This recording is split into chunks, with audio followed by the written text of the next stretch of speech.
प्रदेश के सरकारी प्रोजेक्ट का काम करने वाली लेट लतीफ और लापरवाह फर्मों पर योगी सरकार ने शिकंजा कसना शुरू कर दिया है। मुख्यमंत्री योगी आदित्यनाथ ने 3 बार से ज्यादा पेनल्टी लगने वाली फर्मों को ब्लैकलिस्ट करने के निर्देश दिए हैं।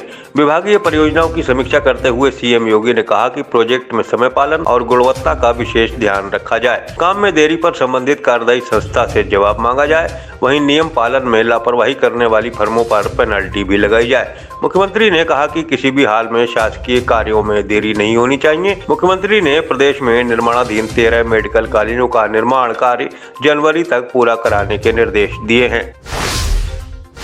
बरेली में भाजपाइयों ने कांग्रेस के भ्रष्टाचार पर नाराजगी जताते हुए पुतला फूंका। कांग्रेस के बड़े नेता के ठिकाने से 200 करोड़ की रकम बरामद होने के बाद बरेली में सांसद संतोष गंगवार, मेयर डॉक्टर उमेश गौतम, विधायक संजीव अग्रवाल और विधायक डीसी वर्मा के नेतृत्व में कांग्रेस नेताओं का पुतला फूंक कर विरोध जताया गया। कांग्रेस के भ्रष्टाचारी नेता पर निशाना साधते हुए सांसद संतोष गंगवार ने कहा कि भाजपा ही देशवासियों को सही दिशा की ओर ले जाने का काम कर रही है। देश में जिस ढंग से सरकारी धन का दुरुपयोग हुआ है, उसी का प्रमाण करोड़ों रुपयों की बरामदगी के रूप में सामने आ रहा है। इस दौरान महानगर अध्यक्ष अधीर सक्सेना, गुलशन आनंद समेत बड़ी संख्या में भाजपा नेता व कार्यकर्ता मौजूद रहे। बरेली में नए वोटर बनाने के अभियान के बीच थर्ड जेंडर वोटर बढ़ाने के लिए भी अभियान चलाया जाएगा। कलेक्ट्रेट में मतदाता सूची पुनरीक्षण अभियान की समीक्षा करते हुए कमिश्नर ने कहा कि थर्ड जेंडर और दिव्यांग मतदाताओं की संख्या बढ़ाने के लिए अभियान चलाया जाए। कमिश्नर ने कहा कि 1 जनवरी को 18 साल पूरे करने वाले युवाओं के वोट भी बनने से न छूटने पाए। इस दौरान उन्होंने गेट बंद कॉलोनियों में बीएलओ को भेजकर मतदाता सूचियां अपडेट कराने के निर्देश दिए हैं। बरेली जिले में धान खरीद की समीक्षा को डीएम रविंद्र कुमार ने अधिकारियों की बैठक लेकर दिशा निर्देश जारी किए। इस दौरान डीएम ने यूपीएसएस और पीसीयू के द्वारा किसानों का भुगतान प्रतिशत कम होने पर नाराजगी जताते हुए जल्द से जल्द पूरा भुगतान कराने के निर्देश दिए हैं। डीएम ने कहा कि जिन क्रय केंद्रों पर धान है उन्हें तुरंत राइस मिलों पर भेजा जाए। धान भीगने पर संबंधित केंद्र प्रभारी पर सीधे कार्रवाई की जाएगी। डीएम ने कम खरीद वाले केंद्रों को चिन्हित करके धान खरीद में गति लाने के निर्देश दिए हैं।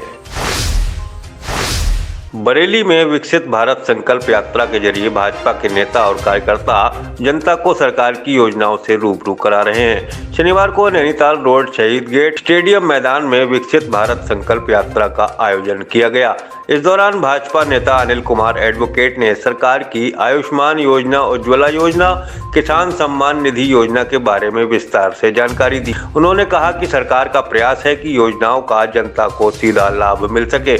यही विकसित भारत संकल्प यात्रा का मकसद है। इस मौके पर सरकारी योजना के लाभार्थियों को आवासों की चाबी और प्रमाण पत्र वितरित किए गए। कार्यक्रम में नगर आयुक्त निधि गुप्ता वत्स, अपर नगर आयुक्त अजीत कुमार सिंह समेत कई अधिकारी व भाजपा के नेता कार्यकर्ता मौजूद रहे। बरेली में एसएसपी घुले सुशील चंद्रभान ने शनिवार को फरीदपुर थाने का निरीक्षण किया और व्यवस्थाएं दुरुस्त रखने के निर्देश दिए। थाना समाधान दिवस के मौके पर फरीदपुर पहुंचे एसएसपी ने फरियादियों की शिकायतों का निस्तारण किया। कई मामलों में दरोगाओं को मौके पर भेजा गया। इस दौरान एसएसपी ने थाने की बैरक, हवालात, भोजनालय और हेल्प डेस्क का निरीक्षण किया। इस दौरान मिली अव्यवस्थाओं को एसएसपी ने सुधारने के निर्देश दिए हैं। अपराधों की समीक्षा करके एसएसपी ने लंबित मामलों के जल्द से जल्द खुलासे के निर्देश दिए हैं। बरेली जिले में रविवार से पल्स पोलियो अभियान शुरू होगा। इससे पहले अभियान के प्रचार प्रसार के लिए सीएमओ डॉक्टर विश्राम सिंह ने जागरूकता रैली को झंडी दिखाकर रवाना किया। सीएमओ ने बताया कि 11 से 15 दिसंबर तक स्वास्थ्य विभाग की टीमें घर घर जाकर 5 साल तक के बच्चों को पोलियो की दवा पिलाएंगी।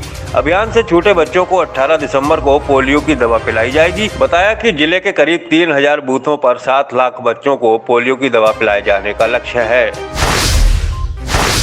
बरेली में मायके गई पत्नी को बुलाने गए युवक की ससुराल में संदिग्ध परिस्थितियों में हालत बिगड़ गई। अस्पताल ले जाते समय रास्ते में उसकी मौत के बाद ससुराली एम्बुलेंस और शव छोड़कर फरार हो गए। सूचना पर पहुंची पुलिस मामले की जांच में जुटी है। आंवला थाना क्षेत्र के मधुरापुर निवासी दीपक की क्षेत्र के देवीपुरा गांव में ससुराल है।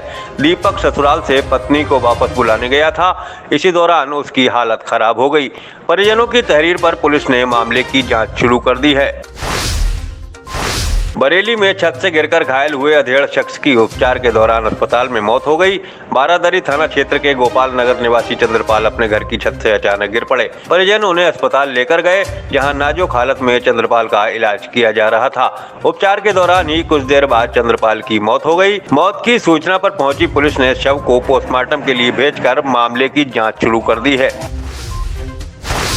बरेली में रास्ते को लेकर दो पक्षों के बीच विवाद हो गया। इस दौरान दोनों पक्षों के बीच जमकर मारपीट हो गई। घटना में कई लोग घायल हुए हैं। कोतवाली क्षेत्र के सराय खाम मोहल्ले में रास्ते को लेकर दो पक्ष आपस में भिड़ गए। इलाके के हसीन ने पुलिस से पड़ोसी जावेद, तौहीद और शमी समेत दो अन्य लोगों की शिकायत करते हुए मारपीट का आरोप लगाया है। आरोप है कि रास्ते में फर्नीचर का सामान फैलाने से मना करने पर इन लोगों ने घर में घुसकर अभद्रता की और मारपीट की। शिकायत मिलने के बाद पुलिस पूरे मामले की जांच में जुटी है। ये थे न्यूज टुडे नेटवर्क के आज के समाचार। ऐसे ही ऑथेंटिक और रिसर्च ओरिएंटेड कंटेंट के लिए लगातार न्यूज टुडे नेटवर्क के न्यूज बुलेटिन को फॉलो कीजिए।